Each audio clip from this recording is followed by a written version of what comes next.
Hello, my name is Patrick Oluwadamilare Claudius. In this presentation, I'll be discussing on total reward plans using Dangote Sugar Refinery as the benchmark organization. Just sit back, relax, and follow me. The first portion that is being considered in this plan is in the area of how it will be of benefit to the organization.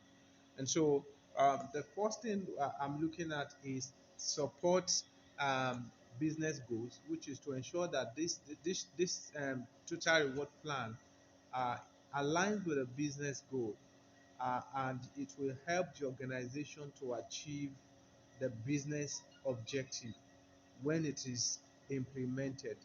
Number two, it will help employees to perform better. It will enhance their performance. It will stimulate employees to improve the quality of their service, the quality of their delivery on the job.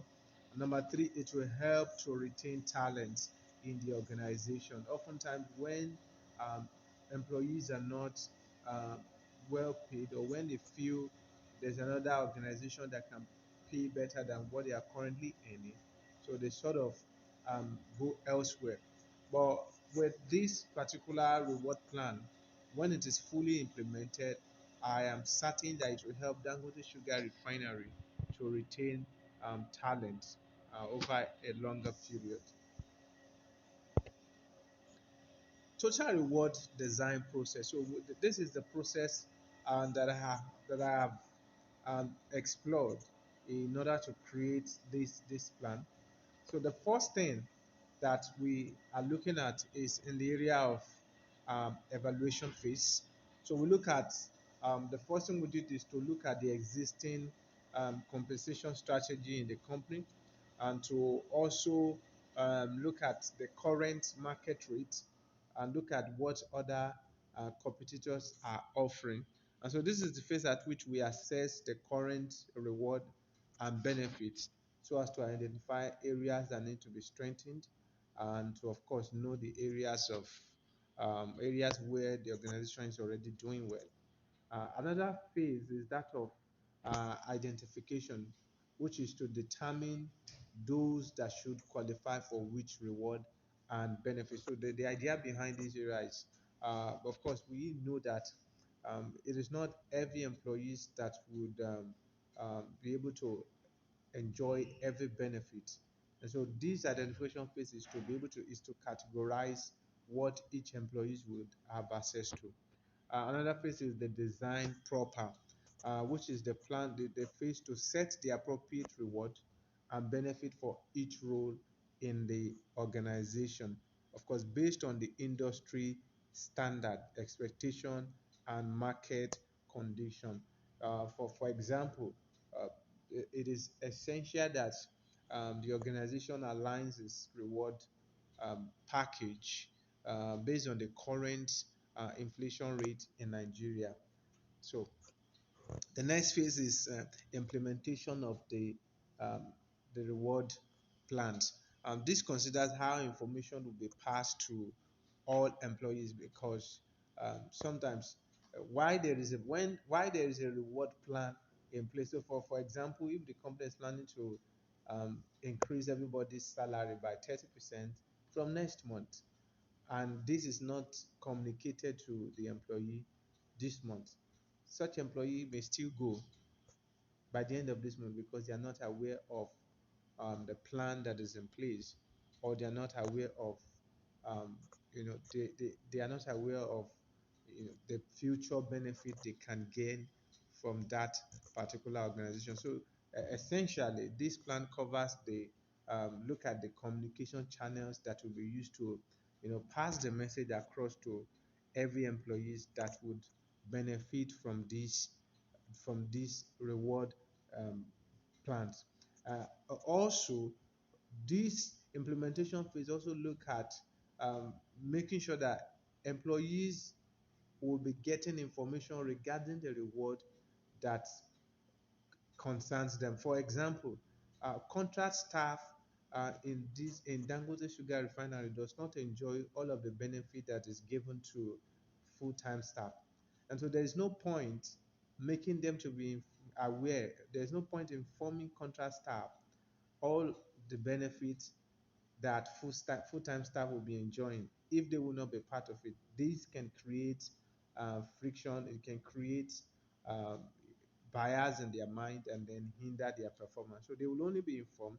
Every individual will be informed of the benefits they'll be getting at their level. So we'll ensure that the HR, coin the information directly based on those who will be getting the information based on what they will be getting out of the reward plans. So this information would also be passed down to the line manager, printed on a brochure so that everyone at their level have access to the ones that pertains to them. Finally, this is the phase at which we review the entire process. So we want to check if it's working, if it's truly delivering the purpose, which is to, number one, help the organization to achieve its objective and to also increase the level of performance and workforce efficiency in the organization.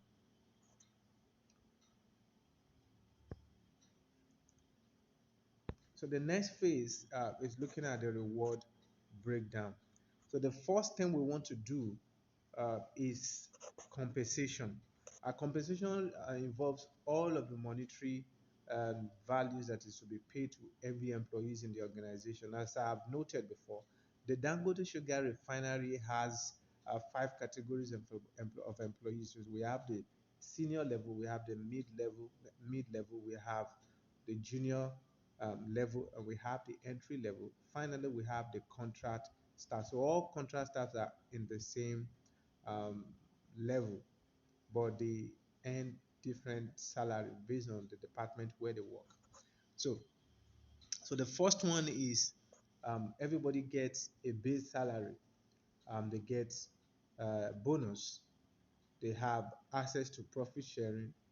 They have 13-month salary, and they have access to shares or stock option. And so the base salary in this regard would pertains to again, yeah. So the base salary for top level executive is recommended for 15% increment, while same with mid-level executive. The recommendation is that they get 15% raise. Junior level staff is recommended for 25% raise. Entry level staff is also recommended for 20%, while the contract staff is recommended for 33%.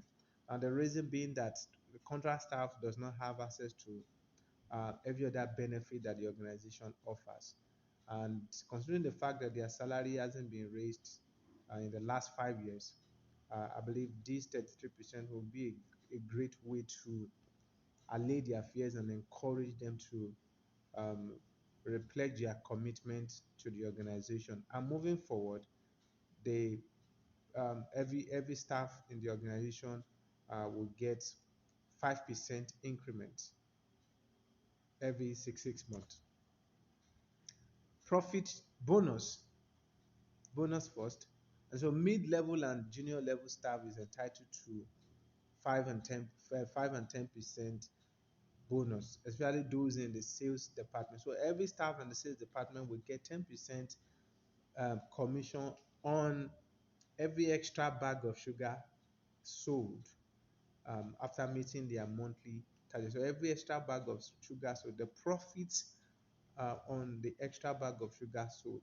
So they get 10% of that profit. While the sales manager gets 5% of whatever um, the staff under the manager earns as bonus. Then 13-month salary is a normal standard in the Nigerian society, which is 200% of the basic salary. So ideally, the salary structure contains transportation, basic salary, meal allowance, So the 13-month salary is usually 200% of the basic salary. So this is what I'm recommending. Um, Also, for employees who have spent over 5 years in the organization, I'm also proposing 2,000 shares to be given to them when they are celebrating their 5 years anniversary. Now, the next phase of compensation is that of benefits, which include HMO. HMO is Health Management Organization, which is usually the normal standard in the Nigerian society. Um, Leave, pension, hybrid work, and remote work. The next slide provides the full details. So, every top level executive will get a 1 million naira worth of HMO package annually, and it will cover 6 members, which include the employee and 5 other members of his or her family. The mid-level executive get 500,000 coverage, which also include 5 members. Junior level employee get 300,000 naira coverage. Entry level get 150,000. Contract staff get 250,000. Now the rest of the three level categories get coverage for just two members of the family. Gets coverage for 4 members, which include the employee, spouse, and 2 children. Also, in the area of leave, every employee is entitled to 30 days leave, and yes, 30 days leave. Then pension is usually 10%, is usually 8%. Statutory requirement is 5% from the employee's salary, 8% from the organization, which is usually based on the basic salary, 8% of the basic salary. But we are proposing, in order to stay above the market rate, we are proposing 10% from the organization. Also, hybrid work, 30% weekly rotation for administrative staff. This will enable the organization to save cost and reduce the number of offices that is scattered across the state to accommodate the staff. And so 30% of the staff in the HR department and other administrative roles would shuffle coming to work on a daily basis, while all customer service staff maintains full remote work. Learning and career development. Learning and career development or growth. The second degree tuition support, this is what we are recommending. So we are recommending a second degree tuition support of 50% from to all staff from mid-level to junior to entry level, excluding contract staff. We are also recommending 50% certification fee support to all staff, including the senior level down to entry level, excluding contract staff. We're also proposing quarterly training, which could be handled by department manager or external resource on specific areas that will enhance on the job performance. Cross department rotation is another recommendation which is to be done annually. So the recommendation is for employees to choose any department where they feel they would like to serve and then function in that department for the period of 1 month. All of this will help them to create fresh enthusiasm. Sometimes they get bored of what they are doing, but having a rotation, go to another department will create a fresh challenge in their mind, and this can really be a game changer for such an employee. And the last point in this area is point priority to interview for role. So all contract staff down to all mid-level employees down to contract staff will be given should be given priority to interview for existing role within the organization. This will create genuine impression that the organization truly have room for them to grow, rather than bringing external staff to fill in openings in the organization. Allowing existing staff to take up new roles, to interview for new roles, is something that should be given top priority.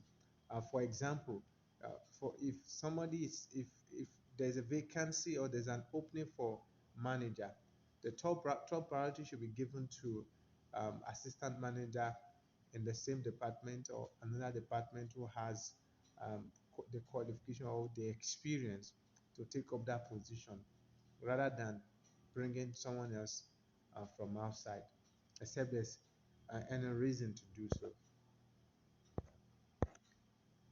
Finally, performance and award. It is essential that as employees attain every milestones, that they are recognized and uh, celebrated for that particular achievement. And so the measure is that all employees who are able to meet up with certain standard, from top level executive to contract staff, they must be duly recognized and they must be celebrated. So the deliberation celebration takes it could take the form of, you know, using the internal communication within the company to celebrate with a picture of the employees. It is also recommended that such employee can be celebrated on the company's website for that particular achievement. Benefits to the organization. So the benefit this approach will this um, total reward plans will offer to the Dangote Sugar Refinery includes the fact that it will help to attract employees to the company, candidates to the company during recruitment. So a good total reward plan will help the organization to attract top talent when filling new opening. It provides an avenue for the hiring team to leverage on and also offers competitive advantage in the labor market. So essentially, job candidates usually want to go to organization they feel has good credibility in terms of total reward. Another benefit organization will derive from this reward plan is that it will help the organization to retain employee more. Good pay and benefit is a great way to show employees that the organization truly value their contribution. And so this plan is guaranteed to help the organization to retain top talent in the company. It increase productivity, of course. When employee feels that they are valued and they are highly engaged, they tend to commit more and they tend to, you know, perform a lot better. There's more energy, there's more enthusiasm to work better for the company, considering the fact that they know they will be rewarded if they are able to achieve set goals. Finally, it helps the organization to improve internal structure. When an organization has this reward plans, will help the organization to have a strategy to sort of there's a structure in place that employees know that, oh, when I need to, when there's a need, when I'm aiming to get promotion, when I'm aiming to move from this level, this position to another position, this is what I have to do. So there's a clear cut plans for every employees to follow when they have the desire to attain a certain position or a certain milestone. So you put structures in place and help organization to keep building on that structure as the business achieve its goals. The existing structures can be that can be, you know, pushed, can be taken higher, can be increased. The reward plans can be increased from there, as against the fact that the contractors were left unattended to for 5 years. So from these particular reward plans, they can continue to review from there. And finally, this is the reference I used to prepare this document. And I believe that the implementation of this total reward strategy would be of great benefit in helping the Dangote Sugar Refinery used as the benchmark organization to um, increase talent increase talent pool, increase the ability to retain employees. Thank you.